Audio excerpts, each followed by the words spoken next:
পেয়েছি বিদেশ বোসকে। বিদেশদা, এই মাঠে আপনি মোহনবাগান মাঠে দাঁড়িয়ে আছেন, কোনো আপনার স্মৃতি মনে পড়ে? সব সময় মনে পড়ে। মাঠে এলেই আমার সেই দুটো উইং সব সময় মনে পড়ে, আমাকে ডাকে, মনে হয় যেন আমাকে ডাকছে। এবং যদি খেলা হয় এখানে, সেই আমার পাটা নড়ে। এটাই তো আমাদের এত বছরের পাওনা, এটাই তো আমার কি বলবো, মানে আজকে জীবনের যে জায়গাটা পার করে এসেছি আমরা, সত্যি এই মাঠে এলে সেই পুরনো কথাগুলো সব মনে পড়ে। প্রদীপদা বলতেন, এই বিদেশকে দিয়ে খেলাও। যখন গোল হতো না তখন বলতেন, দর্শক তার সঙ্গে সঙ্গে দর্শকও বলতো বিদেশকে দিয়ে খেলাও। প্রসূনদা একবার মনে আছে 56খানা বল দিয়েছিল আমাকে 56খানা বল দিয়েছিল। বলে হ্যাঁ, আমার দাদা বলে, আমি বলছি হাত জোর করছি দাদা, আমাকে আর দিও না, আমি দৌড়তে পারছি না। বলে না, পাবলিক বলছে, কোচ বলছে, আমি কেন দেবো না। এই যে সেই আনন্দের দিন, এটা সত্যি মানে ভাবি যে আজকে খেলোয়াড় হয়েছিলাম বলে সেই আনন্দটা পেয়েছি। এবং আজ সমস্ত স্মৃতি হয়তো কিছু হারিয়ে গেছে, কিন্তু স্মৃতির কোঠায়, মনির কোঠায় অনেক কিছু আছে। আজ আরারাত ম্যাচ আছে, ন্যাশনাল আছে, আরারাতে কিছু গল্প আপনার, ন্যাশনাল আছে। প্রদীপদা কোনোদিন হারতে চাইতেন না, তাই আরারাত ম্যাচে আমাকে বললেন, বিদেশ তোমাকে এখন নামাবো না। 5 ডিফেন্ডার, ক্রম্পটন, সুধীর কর্মকার, প্রদীপ চৌধুরী, সুব্রত ভট্টাচার্য, শ্যামল ব্যানার্জি, এই 5টা ডিফেন্ডার হলো। এইবার তারপরেই গোল হয়ে গেল, তারপরেই আমাদের গোল, আমরা গোল খেয়ে গেলাম। আচ্ছা, তখন প্রদীপদাও বললেন যে না, এবার তো চিন্তাভাবনা। প্রথমে গৌতম দা, বাবলুদা, প্রসূনদা চিৎকার করতে লাগলো, বিদেশকে নামান। তখন আমাকে 25 মিনিট বাদে আমাকে নামালেন। এবং তারপরে কি হয়েছে, মানুষ দর্শক দেখেছে। মোহনবাগান মাঠে তখন জলে মোহনবাগান মাঠে জল জমতো না, কিন্তু এত বৃষ্টি হয়েছিল, তার মধ্যেও কিন্তু আমাদের খেলা হয়েছিল। এবং আমার প্যান্ট ছেড়ে ফেলেছিল ওদের রাইট ব্যাক। আচ্ছা, আমার প্যান্ট ছেড়ে আমি মাঠে তোয়ালে দিয়ে আমি প্যান্ট চেঞ্জ করেছি। সেটা এখনও আমার মনে আছে। এবং আমার পাশ থেকে গোল করলো কে? সেন্টার থেকে আমাদের মানুষ একটা গোল করলো, শ্যামদা একটা গোল করলো, 2-2 হলো। ওরাও একটা দারুণ ভলি মেরে একটা গোল করেছিল, খোরেন গোল করেছিল। কিন্তু যে খেলাটা হয়েছিল তখন আমি কিছু ভাবিনি। আমার ওটা মনে নেই, আমার ওটা তো ইডেনে হয়েছিল। আচ্ছা, আরারাত না, আমাদের এইখানে মোহনবাগান মাঠে হয়েছিল। এইবারে হয়েছিল, হ্যাঁ, এবার পাশে। তারপরে আমরা সত্যি তখন কীভাবে খেলেছি, কেন খেলেছি এরকম আমি তখন নিজেও বুঝতে পারিনি। তবে হ্যাঁ, এটা তো ঠিক যে খেলোয়াড় মাঠে নামবে, সে তার সম্পূর্ণটা দেওয়ার চেষ্টা করে। আমি সেটাই চেষ্টা করেছিলাম। আর প্রদীপদা জানতেন যে কাদা মাঠে বিদেশকে কেউ আটকাতে পারবে না। কিন্তু ওই যে বললাম, উনি গোল খেতে চাইতেন না, সেই জন্যই 5টা ডিফেন্ডার নিয়ে খেলেছিলেন।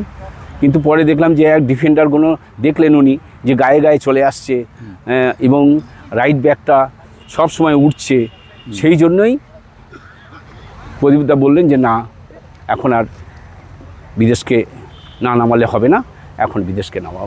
বিদেশ আর মানুষ জুটিটা কেন এসব বিখ্যাত? কেননা আমরা একসঙ্গে খেলেছি। আমরা ন্যাশনাল 73 থেকে আমরা একসঙ্গে খেলেছি। 73-তে ন্যাশনাল চ্যাম্পিয়ন হয়েছি। 73-তে হেরে গেলাম আমরা কৃষ্ণনগরে। আমরা 75-এ আমরা কোয়েম্বাটুরে জুনিয়র ন্যাশনাল চ্যাম্পিয়ন হলাম। তারপরেই আমরা একসঙ্গে, এবং এগুলো অনেকেই জানে যে যখন নাকি প্রথম রাউন্ডের খেলা শুরু হয়েছিল, সেখানে থেকেই মানুষের সঙ্গে আমার পরিচয়। এই তো মানুষ আসছে আপনাদের দুজন এই মাঠে। প্রথমে আমরা যে রাউন্ডে যে মাঠে খেলতে গিয়েছিলাম, আর যেখানে তো আমার জ্বর হলো, সন্তোষ ট্রফি বলছেন কি? সন্তোষ ট্রফিতে সন্তোষ ট্রফি না, জুনিয়র সন্তোষ ট্রফি। ওর সাথে আমার হ্যাঁ, আলাপ হয়েছে 1973 ইয়েতে আগরতলা। আগরতলায় আগরতলায় আমরা তখন ওই গ্রুপ লিগের খেলা খেলতে গেছিলাম। কেউ কাউকে চিন্তা আমরা কেউ ছিল না, গ্রুপ লিগের খেলা খেলতে। কিভাবে শুরু হলো এই দুটি? শুরু হলো বলতে আমরা ফার্স্ট ম্যাচ আসামের সাথে বোধহয় খেললাম, আচ্ছা 2 গোলে জিতলাম, দুজনেই 2টো গোল করলাম। আচ্ছা খুব টাফ ম্যাচ হয়েছিল ম্যাচটা, এবং আমাদের কিছু গ্যাপ ছিল। পরের দিন আমরা সবাই যাচ্ছি সাইট সিন দেখতে। সেখানে যখন আমরা যাচ্ছি সকালবেলা যখন সবাই ব্রেকফাস্ট টেবিলে এসছি, আমি দেখলাম বিদেশ নেই। তা আমি ওদের যে প্লেয়ার শুভব্রত নাথ, তাকে জিজ্ঞেস করলাম, ভাই তোমাদের ওই কালো ছেলেটা কোথায়, লেফট আউট? বলে ওর তো কাল রাত থেকে প্রচণ্ড জ্বর। আমার জ্বর হয়েছে তো ওরা দেখি সবাই চলে যাচ্ছে। তা আমি ওপরে গেলাম, গিয়ে দেখি একটা কোনাতে ও শুয়ে আছে, ওপরে ওরা ছিল, আমরা নিচে ছিলাম। দেখি ও খুব কষ্ট পাচ্ছে। তার মানে ওকে জিজ্ঞেস করলাম, তুমি কিছু খেয়েছো? বলে কাল রাত থেকে আমি কিছু খাইনি। ওকে কেউ খাবার এনে দেয়ও নি। তা আমি সঙ্গে সঙ্গে আগে নিচে গেলাম ব্রেকফাস্ট টেবিল থেকে। ওর জন্য, ওর দুধ খেতে খুব ভালোবাসে, দুধ, পাউরুটি, কলা, ওর যেগুলো ভালো লাগে আমি জানতাম। ও নিজেও বললো আমার জন্য একটু দুধ পাউরুটি আনলেই হবে। তা আমি ওর জন্য নিয়ে এলাম। ওর সাথে আমার আলাপ হলো, এবং আমি পশুপতি ভট্টাচার্য আমাদের ম্যানেজার ছিল, পশুপতিদাকে বললাম যে আমি এই ট্যুরে যাব না। তখন বললো, তুমি নতুন এসছো, বাচ্চা ছেলে, তুমি এরপরে আর কোনোদিন আগরতলা আসবে কি না, দেখতে পারবে কি না? আমার আর কোনো দরকার নেই, ওই ছেলেটার জ্বর হয়েছে, সবাই চলে যাচ্ছে, আমি যাব না, আমি ওর সাথে বসে থাকবো, আমি গল্প করব। আমি গেলাম না। সেই থেকে আমাদের বন্ধুত্ব 53 বছরে পা দিয়েছে আমাদের বন্ধুত্ব, এবং আমরা দুজন এখনও। আর সবচাইতে বড় ব্যাপার, বর্তমানে ও একজন বিধায়ক, হ্যাঁ, সম্মানীয় একজন কিন্তু সেই রিলেশানে কোনো ঘাটতি হয়নি।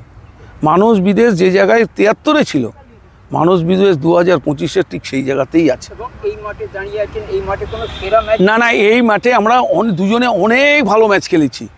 আমার একটা বিদেশি ম্যাচ, আলারাত ম্যাচ, ও আসার পরে ম্যাচ ঘুরলো, আমরা দুজনেই ওই ম্যাচ ভালো খেলেছি। ও আসার পরেই পুরো ইয়েটাই চেঞ্জ হয়ে গেল। আমরা পিছিয়ে ছিলাম, সেই ম্যাচ আমরা 2-2 করেছিলাম, 2-1-এ এগিয়েও গিয়েছিলাম। তারপরে এই ম্যাচটা আমি বলবো, এছাড়া অনেক ম্যাচ, লিগ ম্যাচ তো প্রচুর ম্যাচ আমরা খেলেছি, যে ম্যাচ উল্লেখ করতে পারি। কিন্তু এটা যেহেতু মনে আছে, কারণ একটা বিদেশি দল যারা 10 জনই অলিম্পিয়ান ছিল, তাদের বিরুদ্ধে এই মাঠে খেলে আমরা ম্যাচটা 2-2 করেছিলাম। তার সিংহভাগ কৃতিত্ব ছিল আমার এই বন্ধুর বিদেশ বসে। আচ্ছা, দুজনে কোনো ডার্বি সেরা ম্যাচ একসঙ্গে খেলেছে? ডার্বিতে তো আমরা অনেকগুলি খেলেছি, অনেক।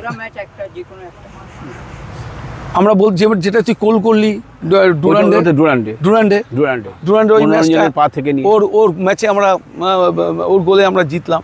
সেই ম্যাচটা দিল্লির মাঠে 84-এ আমাদের খুব ভালো ম্যাচ ছিল, আমরা ভালো ম্যাচ খেলেছি।